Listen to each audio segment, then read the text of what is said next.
masarap bumiyahe at pumasyal-pasyal. Nakakagaan ito ng pakiramdam. Nakabubusog ng tiyan at isipan. Kanyaman! At isa itong paraan para ika nga ay mag-recharge para muli nating maharap ang mga responsibilidad sa buhay. Pero kami ni Ate May Bautista may nadiskubring mga pasyalan na may kakaibang level ng sulit. Yung tipong nakabiyahe ka na, nakatulong ka pa.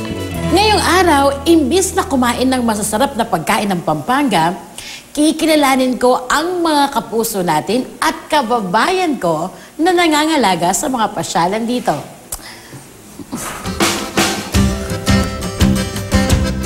Isang coastal community sa bayan ng Sasmuan ang una nating pupuntahan. Let's go, guys! Walang katig! Okay pa tayo yan, sir? Bye-bye! Okay, mula dito po, isang oras papunta sa Bangkang Mapalad. Bangkong Mapalad or yung Sasmuan Mangrove Forest. Tama po? Okay. 90% ng munisipalidad ay binubuo ng nagtatagpong tubig tabang at tubig dagat. Malaking bahagi nito ang tinutubuan ng mangrove o bakawan.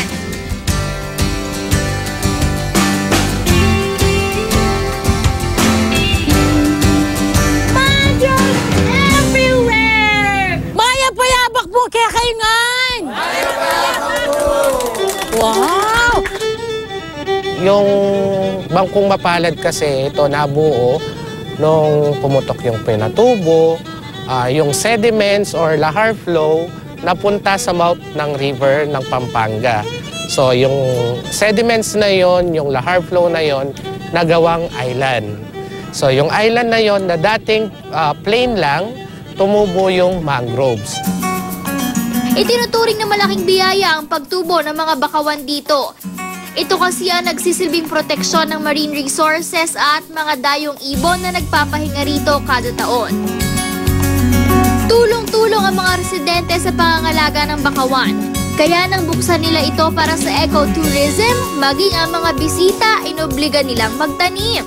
Kapampangan ako pero ngayon ko lang po nalaman na merong Sasmuan Bangkong Mapalad. Ito yung sa atin. O, sige po. So yung pagtatanim, kailangan gawa ka ng hole. Pero pwede rin na bukod sa ganito po, pwede rin na maghukay ka ng ganyan. Oo. Gusto ko parang hukay dahil gusto ko pagbalik ko kasi dito, maabutan ko pa to na talagang nakatayo. Ang sarap sa pakiramdam eh. Once ginawa ko na yan sa Palawan. Pero yung syempre sa sarili mong hometown, alam mo na basta lumaki lang siya na hindi tatamaan ng hangin o bagyo, pero alam mong nakatulong ka, humayo ka at magpakarami ka ng palapat. Pangunahing pinagkakakitaan ng mga tao dito ang mga lamang dagat. Yan! Yay! Doon, kumikita yung mga people's organization dito, yung mga bankero, yung mga nagkikater ng pagkain doon sa mga turista na yun naman yung mga gusto ng mga turista, yung pagkain na binabalik-balikan dito sa bayan ng Sasmuan. Pero ang pinagmamalaki nilang specialty, ang sinigang na hipon sa palapat. Palapat ang tawag sa bunga ng mangrove tree na maihahambing sa sampalok ang lasa. Ganito yung ginagawa, yung procedure ng pagsisigang ng palapat. Lalagyan ng tubig to at sasalayin siya. Yung nasalad na, yun ang gagamitin mong pansigang. So yan na po yung uunahin, wala nang gisa-gisa. Wala nang gisa-gisa, unahin na to. Sinala na to, lagyan ng sibuyas, siling haba. Wow, yung ano po, siling maikli, meron ba? Yun yung ano, yung maanghang talaga. Ito yung ano, kamatis, para tayong nagsigang ng talagang ano. Opo, basta parang yung totoong pagsisigang, sa sampalok. except ang pinag-iba po, may palapat. Lahat ng hinahalo ni Dara, lahat po kinuha lang dito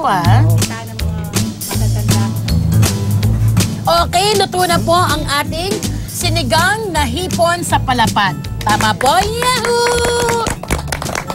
Ang bango-bango po, naku, eto po, tikman na natin. malinamnam. Samantalang asin lang yung nilagay natin, di ba, tita? Pero siguro yung linamnam na nalalasahan ko, yung hipon. Tapos, yung hindi po siya sobrang maasim eh. Huwag kayong mag-alala ha, hindi ganun kaasim po yung palapad. Pero habang kinakain mo, yung parang merong bitter. Patikim naman yan, Ate May. Nung bata po ako, ganito po yung ginagawa ko eh. Kukuha po ako ng buro, tapos ilalagay ko po yan sa kanin. Opo, tapos, naku, lalagyan ko po ngayon ng ganito. Talong. Pero Diyos ko, tapos lalagyan ko pa ng ganito. Palaya. Tapos, kukurta ko ngayon ng isda. Nyamala kanina.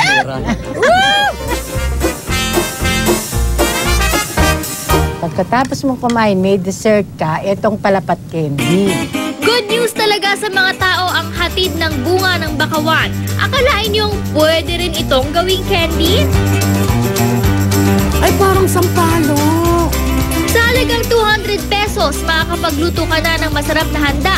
Makakatulong ka pa sa kalikasan at mga taga rito.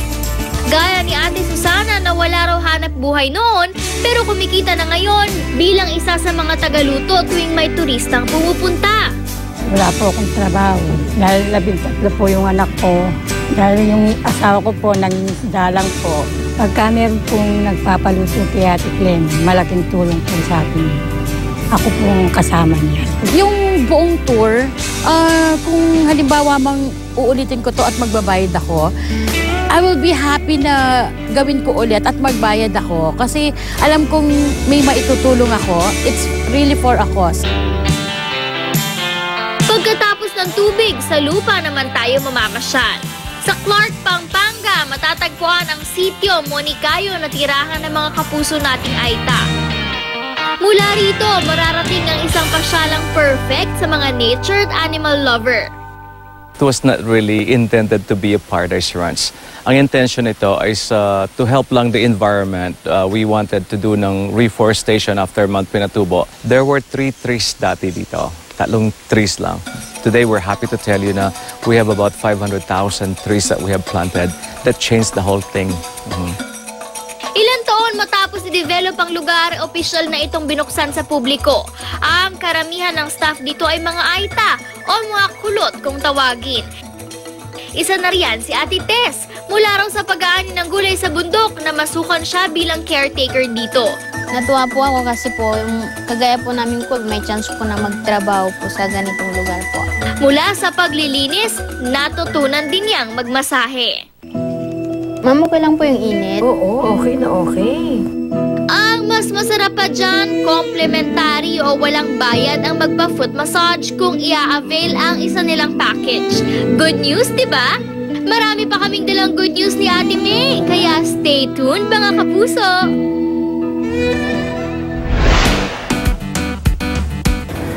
Ngayong araw na to, maraming nagpasaya sa akin. Yung co-star ko, si Pauline Mendoza. Kanina pa kami naglolokohan, nagkakwentuhan, nagchichikahan. Also, texts from friends, from my brothers, from certain people.